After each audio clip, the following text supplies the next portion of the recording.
blessed with a rich body of emotions. We have emotions. We're not like roses or plants or bushes that have life without feeling. We have feelings, and when we use them properly, they are very effective in motivating you toward your destiny.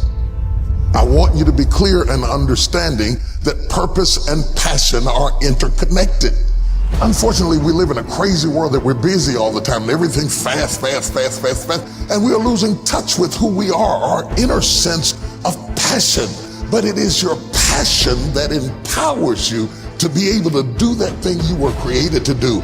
We have passion through which we thrust into the throes of life to accomplish the things that we were created to do so that we can function at a higher dimension with authority and with conviction. You need passion to withstand all the obstacles that go along with your purpose.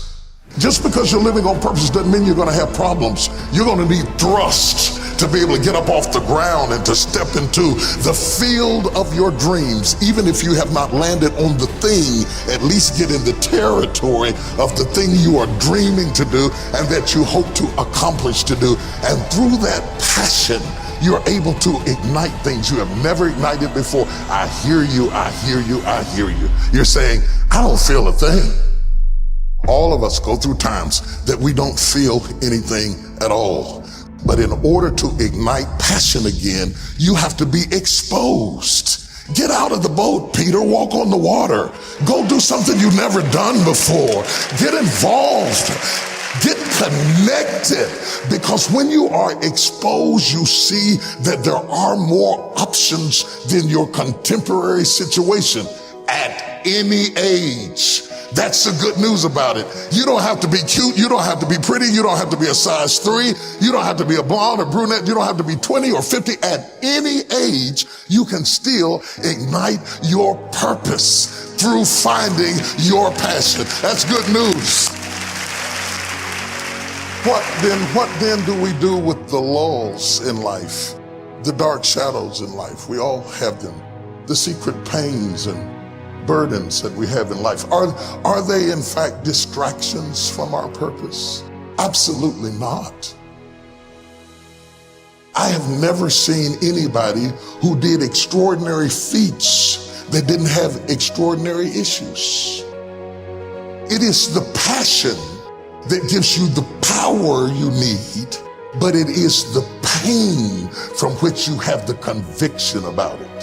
If you had not been through some pains, you would not have the burning to do what you do. I believe that children are like arrows. They need to be directed.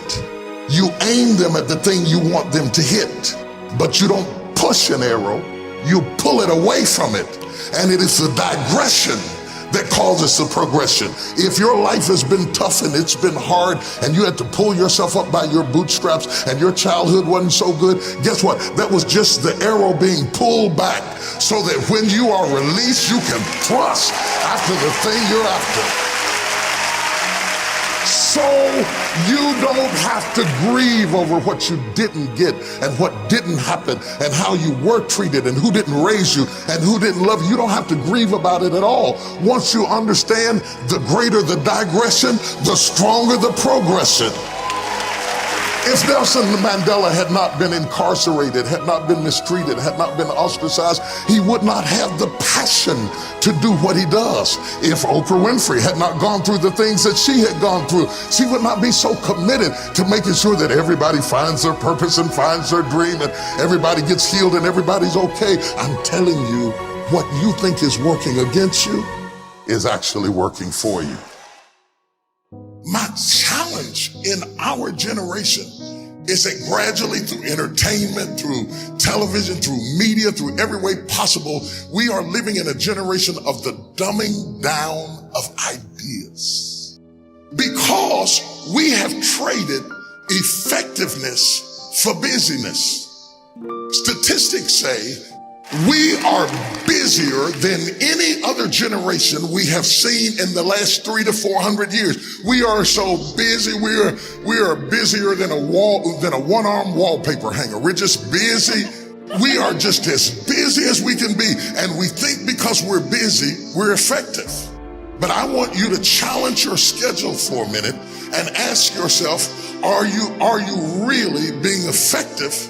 Or is your life cluttered with all kinds of stuff that demands you and drains you and taxes you and stops you from being your highest and best self? And are you substituting busyness and all the chaos that goes along with busyness from being effective?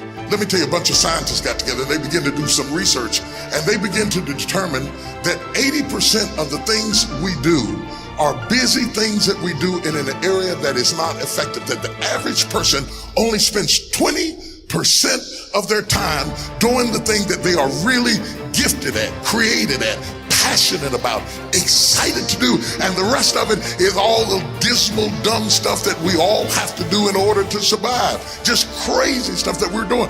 Wonder what would happen if we would go from doing 80% of things that are busy but not effective and 20% of the things that are really effective if we would switch those numbers around and only give 20% of our time to the things that we have to do and 80% of our time to the thing that we were created to do.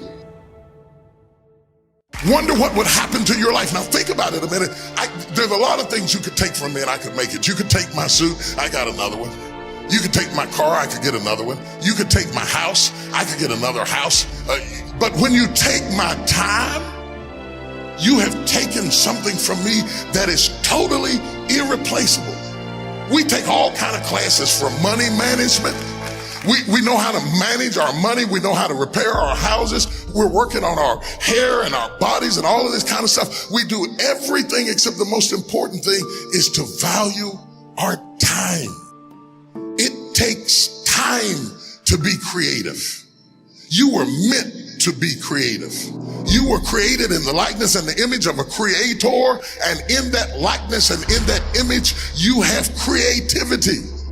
If you had time, you would be creative. But in the absence of time and with busyness and clutter and the phone ring, beep, beep, beep. You all got music playing on your phone, all kinds of stuff. And no matter what kind of song you put on it, after a while you hate to hear it, because every time you hear that sound, you know it's somebody else wanting something else from you that's taking you away from what you are gifted and creative to do. This is a life class. That means that we have an opportunity to learn how to maximize our lives. Think of the things that you're doing that somebody else could be doing. And think of yourself as a precious commodity that you are going to reserve your energy for your highest and best use. The first thing we teach people that understand their significance, if you are doing anything that somebody else in your life could do, you are not reserving yourself for your highest and best use. We are not using our life, our time, our energy for our highest and best use. And something in the back of this brain back here is going ding, ding, ding, ding, ding, ding, ding, ding, ding. You're missing it. You're missing your life, your purpose, your passion, your excitement, your enthusiasm. And through these classes, what we want to do is shake you and rattle you and stir you up to understand that every moment is a gift, every second is a gift, every thought is a gift, every idea is a gift, every opportunity is a gift, everybody you meet is a gift. You are gifted with opportunities, and I want to show you how to begin to maximize what you've got. People will define you by how they met you. Whether it may be girlfriend, mother, banker, whatever it is, if they define you right there, they put a period. But if you have the capacity to do more, turn that period into a comma. I tell people, don't let people put a period where God has put a comma. Explore all of your life, no matter how diverse it is. There are some people who have more capacity and they can handle more things, and there are other people who have to focus on one thing and do one thing well. You have to determine which one you are and be that.